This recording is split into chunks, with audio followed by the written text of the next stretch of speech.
We can also play Queen.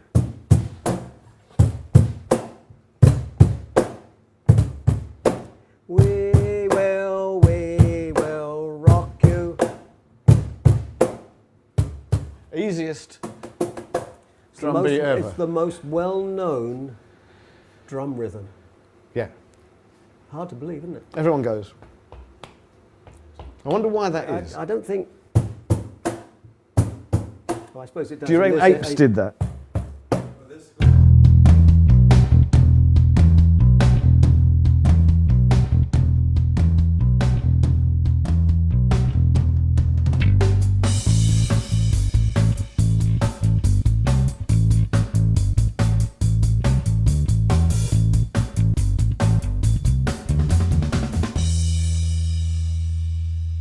Hi folks, welcome back to our interview with Bob Henrit.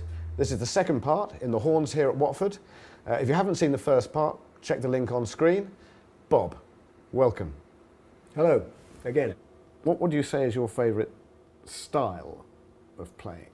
Well, I'm a drummer, Yeah. like you are, and it took me years to realise that there was good and bad music, and there's good and bad in every music, and so there's good and bad jazz. We know there's good and bad rock and roll. We probably didn't know there was good and bad orchestral music, but there is. Some of it's much better than others. Yeah. So I'm into it all. I'd never played ceilidh music, and I thought, somebody phoned me, and they had a gig in Muswell Hill. They said, listen, our drummers let us down. Do you fancy a ceilidh gig? I said, I don't know anything about it. He said, oh, you'll know it. Yeah. So in the first song, I played everything I'd ever learnt in my life in one song. And shuffles, and it all fits in, because we know the building blocks of jazz, we know the building blocks of everything, of rock, of reggae, and we also know that the building blocks of ceilidh. It's just we've never used them. Yeah. And it's really, really technical stuff. So, is there a favourite? Of course I like rock and roll. Yeah. And I like the stuff that I started out with, Little Richard and all those things. Yeah. But that, in its way, because it was so early, it was big band stuff. And all those drummers on the original records, they were jazz drummers. Yeah. There was no such thing as a rock and roll drummer. How could you be? So there was always ding, ding, ding, ding, ding, ding, against dat, dat, dat, dat, dat, and the drummer was playing ding, bing, bing, bing, and it's created a fusion that made the whole thing work. Yeah, which may never have existed at all had that not. Absolutely not. Yeah. Drummers are supposed to be incredibly fit. In terms of running, for instance, a half marathon, you've got to be able to do that, to play the drums. That was a result of some studies done at universities. Okay, well, I was part of that. As soon as it hit the presses that we drummers were as fit as Premiership footballers, I realised that this wasn't true. Now, I got a phone call from the BBC. Yeah. They said, have you seen the news today? And I said, what news? It said about you drummers being as fit as Premiership footballers. I said, yeah. They said, are you? I said, no, absolutely not. They said, do you want to come talk about it? So I said, yeah, I'll come.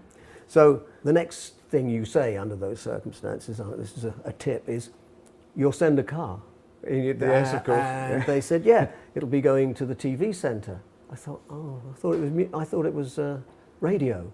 So I had to wash my hair, have a shave, all the things that you have to do. Yeah, anyway, so I went in and sat in one of the BBC News studios, and they said, well, are you as fit? I said, of course we're not. I said, I couldn't do what David Beckham does, and he equally can't do what I do. Yeah. So we batted it backwards and forwards, and they then moved it on to say, so what about Led Zeppelin? I said, what about Led Zeppelin? They said, well, they're talking about going on the road. Is that right? I said, well, it's a good idea. I said, but they won't be able to do what they used to do. They said, what do you mean? I said, well, they won't be able to stay up all night. They won't be able to do any of that. Yeah. Because if they do, they'll be so tired the next day, they'll miss the gig. You can't do that, not at advanced years. Not long after that, I had an episode. The episode was a heart attack. Oh, blimey. And now I consider myself to be fit. I ride my bike a couple of times a week. I play tennis. I play the drums. So I survived that, and had a heart monitor that I used to wear on my bike. Yeah. Now, if you're biking, if you get up to 132, that's pretty good. So I went to a rehearsal having been out on my bike, and I'd forgotten to take my heart monitor off. I thought, well, it doesn't matter. And I thought this would be interesting, you know, I had the watch on. And I did a workout, and I didn't break 100. Well, the difference between 100 and 132 is an awful lot. Yeah. So I then began to think, well, we're not as fit as we think we are, but we know how to conserve our energy, and like a marathon runner, we know how to get through to the end of the gig. I mean, there's similar surveys were suggesting that our intelligence is enhanced because we're drummers. Would you say that was nonsense? I've seen that. No, of course I wouldn't. No, what? I know a few drummers who aren't intelligent, as indeed do you. Yeah. But, I mean, how do you measure that sort of intelligence?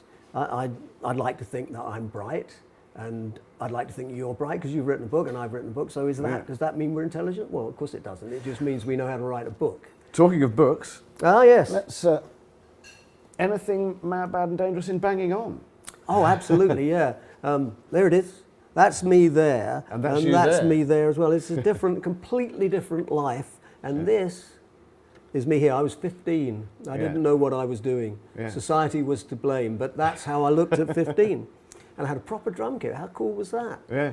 But this was a labour of love. And if it's about anything, it's about the fact that I mastered the art of playing the washboard at 12 years old. Yeah. And within 5 years, I was playing drums with Adam Faith at a Royal Variety performance. Yeah. Now, that couldn't happen anymore. That happened to me, and that sort of thing happened to lots of us in the 60s, but it couldn't happen anymore because the opportunities aren't there. I went round to one of my friend's houses. He said, we're having a skiffle group. And he produced his mother's washboard from behind his back and said, you're the washboard player, and I'm the guitarist. So I went and got some thimbles and worked out how you did it, and it wasn't particularly complicated. And the next step up from being a washboard player is being a drummer. I then started looking around for drums, and I discovered that my patrol leader in the Scouts actually had a drum kit. It wasn't a very good drum kit, but it was a drum kit. So I sat down at it, and this sounds really boastful, but I could do it. I don't remember not being able to do it. Yeah. And I've spoken to Ginger Baker about this, and Ginger could always do it. Yeah. And there's a lot of guys who sat down and could do it. Yeah. The band were called the Roulettes, by the way. The Roulettes? Actually, when I say the Roulettes, it was a group. Yeah. Bands didn't come along until midway through the 60s. Before that, we were groups. Bands were the musicians that you saw at your local pally. They were a band. But we didn't want to be a band. Hey, man, we're a group. Yeah. Well, as if there was a distinction. You were a bunch of hairy guys. Yeah. 5 or 6, you were a pop group. Yeah. It's like rock and roll became rock. Yeah. Why? But it did. What do you think about this idea that drummers perhaps have a better fraternity than any other musicians? Absolutely. I don't think that guitarists get on. Well, they might superficially. Well, you and I haven't discussed this yet, but we could discuss a screw. And when I say a screw, we could talk for 20 minutes about a tension screw. The lugs. No, we really could. The lugs, the bell of the cymbal. But guitarists don't do that. And the reason guitarists don't do that is because they don't want to give anything of themselves away. Now, no secrets. Yeah, but for us, you and me and every other drummer, including Buddy Rich, have been stealing from each other forever. Yeah. And happily so. Happily so. But you're more likely to find a guitarist who's going like that, so any guitarist in the audience can't see what he's doing. How he's doing it. Yeah, whereas we might steal a fill. Because we appreciate it. We will. And if we can't do it as well, then we'll give the guy the nod. Well, no, but if we can't do it as well, it'll be our way of doing it. Yes, that's the point. Exactly, yeah. And you turn it into something else. Part of this is that for years and years, me and every other drummer played Peggy Sue hand to hand. Yeah. Well, in 1962 or something like that, I did a gig at the Albert Hall with the Crickets. Yeah. And I met Jerry Allison, the drummer, and I witnessed how he played it. And he played it as a paradiddle, so it's... Yeah. Yeah. And that's how it sounds, whereas... sounds like a rock and roll song. Yeah. So there was no lilt to what we played. Well, we didn't know about paradiddles, you know. We just didn't. Well, you just did stuff, didn't you? It was like, if we did paradiddles, it was, let's see how fast we can go. Yeah. We didn't know that, like Steve Gadd knew, that was a paradiddle, because we didn't know.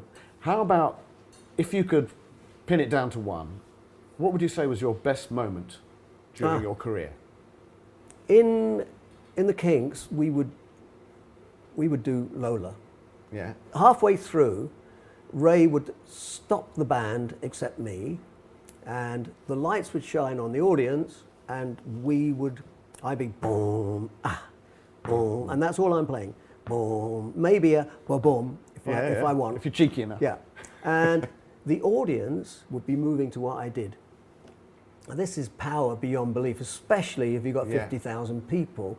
I think it's the power of Hitler, really. I mean, it's a ridiculous thing to say, but it's the power that you have over a crowd. Yeah. And it would be just me and 50,000 people. Yeah. What would be your advice to any young person starting out playing the drums?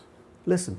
You have to listen. And Adam Faith said, if you can't hear the others, can you be emoting? Yeah. If you can't hear them, how can you play with them? And it's absolutely right. If I was to ask you your top 5 drummers, who would you say? I would struggle. My favourite drummer is a chap called Buddy Miles, and his way of playing the hi-hat was, he wrote something called Them Changes, and it goes da da da da da da da, ostens da da da da da da da. When Buddy plays, it's yeah. Nothing's changed at all. It's the same tempo. It's just the intensity that he's playing the hi-hat has changed the whole thing, and that made him my favourite drummer. But I can't give you 5. I could give you 10. All right, let's have 10. So I can keep going. Gene Krupa would be there, and Buddy Rich would be there. Tony Meehan, who was in the Shadows, who was our producer, interestingly enough, and he was my friend, and he got me into lots of trouble, as in dangerous stuff in New York. First Argent tour, Tony came to see us, and he said, "I'll take you round. I'll show you New York." So I said, "Okay." Nobody else wanted to come, so we went. We'll take the subway. So he said, "When I tell you to run, you have to run, and you have to jump over that machine there." I said, "Tone, it's only a quarter." He said, "Yeah, but this is much more fun." So he said, "Run." So we ran, and we jumped over the turnstile, and there was a lady cop who was a very big lady. She could never have caught us, but she saw us doing this, and she said, "Cops are going to get your ass." and there I am sitting on the tube with Tony. I said, "Tone, why did we do that?" He says, "Because we can." Yeah. Bad and dangerous. Yeah, everything. Do we drummers again? What about Ringo? What? Yes, Ringo. I've known Ringo for ages, and he got me to play on an album. And we came home, and I had the drum shop at the time. And Ringo said, "I'm coming in to buy a drum kit for Zach." I said, "Okay, great." I said, "I'll do you a good deal." He said, "Okay." So Ringo came in. We sold him a Yamaha drum kit for Zach, who was probably about 11 or 12 at the time. You know, Zach ultimately joined The Who. The Who, yeah. And so Ringo said, "So now how much is this?" And I told him, I think it was about 800 quid, complete with everything, cymbals, the whole bang shoot. Yeah. And he said, "Don't forget my discount." I said, "Ringo, that is your discount." And he said, "Okay." And he got out, you know how used car dealers always used to have in their back pocket a big wad. Yeah. And he peeled off the notes, and that was that. Yeah. How about Charlie? Charlie is a jolly nice chap. He's a proper person. But that said, there are very few drummers who aren't proper people. Yeah. They're all okay except for one. Bob, Bad and Dangerous. Thank you. I'm in this. I'm in this. Yeah. He's in it 3 times. 3 whole times. Yeah. If we did it again, would you want to be in it again? I could. Yes, absolutely. I could fish up something else. Yeah. Because the interesting thing is, there isn't enough space to write everything down. And if I've been criticised for anything with this, there's a lot there. Well, there's lots there, and if you look on Amazon, people have had the cheek to say, "I can't wait for the next autobiography." And at the time, I thought that's impossible. And then I began to put it. The only thing that stops it being possible is the time that it takes to write it. I know I have all the stories. I mean, all the stories are still up here, providing you get them soon. And, you know, if you wait much longer, it's going to be a bit more difficult. Well, don't tell me any for Bad and Dangerous 2 that you're going to put in the next book. Oh, well, actually. Well, we why shared not? though. We shared with that one. We did, yeah. We shared. Yeah, Yeah. yeah. I just told the truth in this one. Bob, thanks so much for It's coming and talking it's to been us. great. It's been really good. Really enjoyed it. Anytime. And, I can make next week, by the way. Excellent. Hi. Hope you enjoyed the second part of our interview with Bob Henrit. If you haven't seen the first part, it's over there with all our other interviews and stuff like that. Next we've got Gilson Lavis coming up, so look forward to that. Gotta go. Hi folks, welcome back to our interview with Bob Interview. This is part 2, Bob Interview. Good evening. It's an outtake. Welcome to my show. Anyway, they were all going to be in it, and it. Are we out of time? Oh right, Okay. that was an alarm. Right. Okay. Well, carry it on. began. That's what you get Yeah. called for. Yeah.